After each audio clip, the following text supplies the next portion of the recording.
Gurukul learning point YouTube channel पर एक बार फिर आप सबका स्वागत है।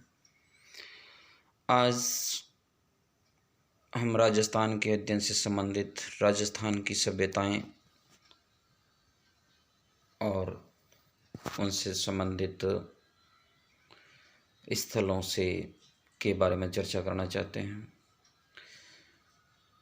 जिसमें आज अपन पढ़ेंगे राजस्थान की कालीबंगा सभ्यता और आहड़ सभ्यता। कालीबंगा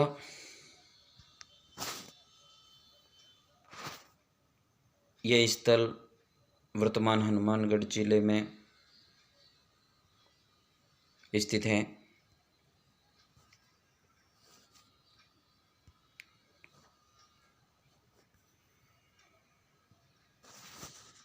यह सभ्यता सरस्वती और दर्शवती नदी के तट पर स्थित थी। इस सभ्यता में 2400 से 2250 ईसा पूर्व की संस्कृति की उपस्थिति का प्रमाण मिलता है। कालीबंगा सभ्यता से 2400 से 2250 ईसा पूर्व की संस्कृति है वो हमें मिलती है।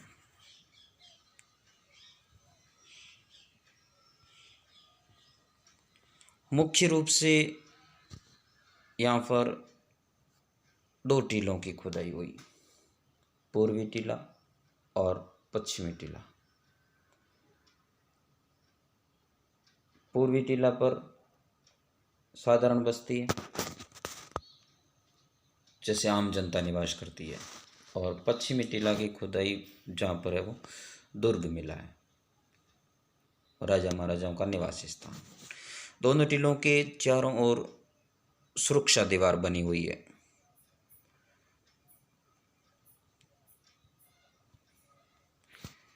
कालीबंगा से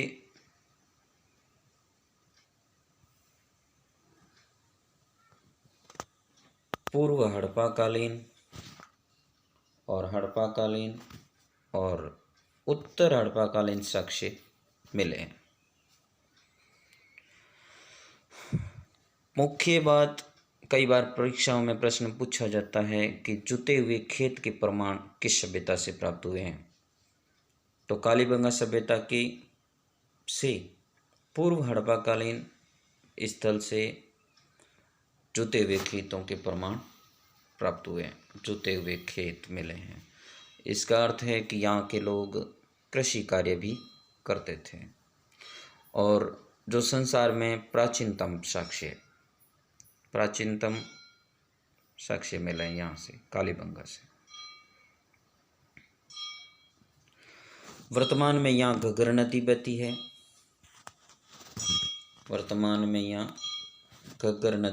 है, जो प्राचीन काल में सरस्वती नदी के नाम से जानी जाती थी। कालीबंगा से प्राप्त मिट्टी के बर्तनों और मुहरों पर जो लिपि अंकित है, यानी कि कालीबंगा सभ्यता से के खुदाई के अंदर जो मिट्टी के बर्तन हमें प्राप्त हुए हैं और जो मुहरें हमें प्राप्त हुई है, जिन पर जो लिखे हुए लिपि मिली है वह सैंधव लिपि है। कौन सी है? सैंधव लिपि से मिलती जुलती है। मुख्य बात यह कि जिसको अभी तक पढ़ा नहीं जा सका, सैंधव लिपि। कालीबंगा सभ्यता से लकड़ी व ईंटों से बनी नालियाँ प्राप्त हुई।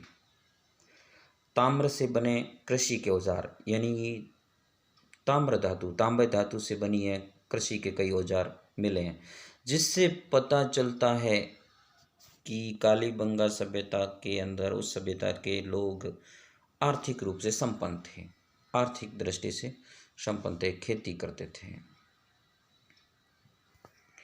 कालीबंगा के निवासियों की मृतक के प्रति श्रद्धा, यानी कि मरने वालों के प्रति कालीबंगा सभ्यता के लोग श्रद्धा रखते थे, जिसको व्यक्त करने के लिए 3 समाधियाँ भी हमें वहाँ से प्राप्त हुई है। दुर्भाग्य यही रहा कि इस प्रकार की समृद्ध सभ्यता का ह्रास हो गया और इस सभ्यता की समाप्त होने का कारण या तो यहाँ सूखा पड़ा, जिसके कारण लोगों को अनाज उत्पादन में दिक्कतें हुई होगी और समाप्त हो गए लोग, या नदी ने अपने मार्ग में परिवर्तन कर लिया जिससे पानी की समस्या हो गई होगी। ये दोनों कारण है वो माने जाते हैं। इसके बाद हम पढ़ते हैं आहड़ सभ्यता। आहड़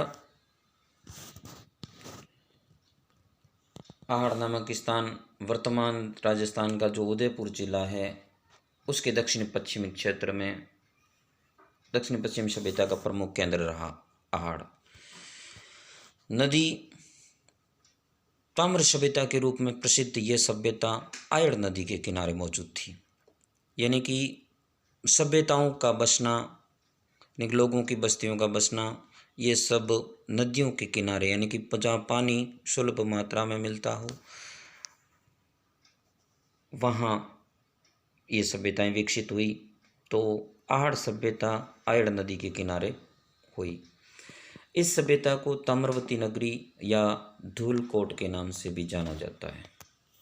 इस सभ्यता को ताम्रवती नगरी या धूलकोट के नाम से जाना जाता है। समय, ये सभ्यता आज से लगभग 4000 वर्ष पूर्व बसी थी। आज से 4000 वर्ष पूर्व ये सभ्यता थी। यहाँ जो धूलकोट का टीला है उसकी खुदाई करने पर, जिसकी लंबाई 500 मीटर लंबा है, तांबे की कुल्हाड़ियाँ, लोहे के औजार, बांस के टुकड़े, हड्डियाँ आदि सामग्री प्राप्त हुई। यानी यहाँ से लोहे के औजार मिले हैं, तांबे की कुल्हाड़ियाँ मिली है, बांस के टुकड़े प्राप्त हुए हैं, हड्डियाँ प्राप्त हुई है, ये सामग्री है वो यहाँ प्राप्त हुई है। एक मकान से यहाँ खुदाई में 4 से 6 बड़े चूल्हों का होना, मतलब एक मकान की खुदाई करने पर हमें 4 से 6 बड़े चूल्हे मिले, जिनसे हमें पता लगा सकते हैं या मान सकते हैं कि यहाँ व्रत परिवार होता था, संयुक्त परिवार होता था, और या फिर सामूहिक भोजन व्यवस्था पर प्रकाश डालते हैं। यहाँ मुख्य बात याद रखने की है कि तृतीय ईसा पूर्व से प्रथम ईसा पूर्व की यूनानी मुद्राएं हमें प्राप्त हुई। ये प्रश्न पूछा जा सकता है कि यहाँ तीसरी ईसा पूर्व से प्रथम ईसा पूर्व की यूनान में बनी मुद्राएं यहाँ प्राप्त हुई है। धन्यवाद दोस्तों। अगली सभ्यताएं राजस्थान की जो हम अगले वीडियो में पढ़ेंगे।